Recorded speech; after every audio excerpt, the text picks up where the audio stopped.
We have Quality Health Strategies. That was formed in 2006, and that's our umbrella organization. Delmarva Foundation is celebrating its 40th year and as a quality improvement organization. Health Integrity was formed in 2006 after we began winning large fraud, waste, and abuse contracts, and it was felt that we needed to have a separation between our quality work and our fraud, waste, and abuse work.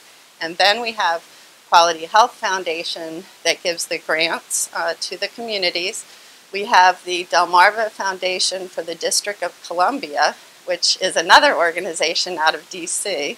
And then we have a one for-profit health subsidiary, HealthWatch. Well, it always was a nonprofit organization. It started as a local group of physicians that it formed 40 years ago to do this peer review of other providers and hospitals. And from that, through mostly contracts with the Centers for Medicare and Medicaid, CMS, we've really grown. Well, Health Integrity is my company, and we primarily do government contracting, looking for fraud, waste, and abuse in Medicare and Medicaid.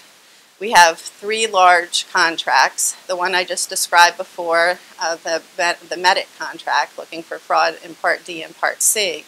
And then we also have the ZPIC contract, which stands for Zone Program Integrity Contractor. And for that, we're located in Texas, and we have Texas, Oklahoma, Colorado, and New Mexico. We have a large office in Dallas, 70 people. We have offices in Houston, San Antonio, McAllen, Texas, at the bottom of Texas, Norman, Oklahoma. So we have quite a few offices there, and that's a very large, very well-run contract for us. For Health Integrity, we have 230 employees and 100 subcontractor employees. We've grown from 2005, we were less than $3 million and 15 employees. Till present, we believe our budget is going to hit at least $52 million this year and 230 employees. We have investigators that some are previous law enforcement or previous OIG, FBI that are on our team. We have nurses that conduct medical review to look at the claims information because this is healthcare fraud, and so we need the nurses. And they also partner a lot with the investigators to do interviews, and they go actually out to the beneficiary or provider sites to see, is a patient, if they're on home health, are they really homebound? So that combination really works well. We also have over 70 data analysts, and most are masters prepared and PhDs, and we mine the Medicare and Medicaid data looking for aberrant patterns in the data. It is very big data, yes, and we actually have developed a predictive modeling tool called Plato, and we're very proud of this, and it's being launched this week on our Medic contract, and we also are marketing this to states, the state Medicaid programs, and we really think that this will help the states identify potential fraud, and that our tool, and you were asking me about percentages, our predictive models have been known and have been tracked to be over 90% accurate.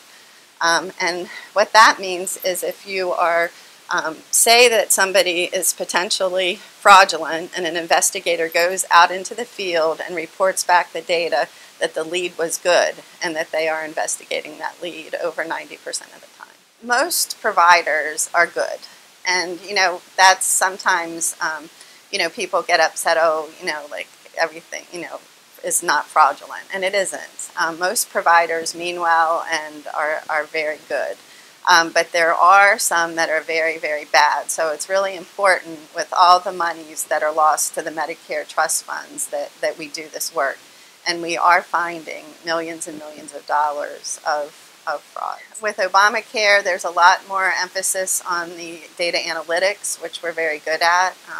And we're actually working with PRMC right now on a grant to look at patient engagement and to look at predictive modeling for to prevent readmissions to the hospital, to prevent poor medication management. So we're working with them to develop algorithms for that.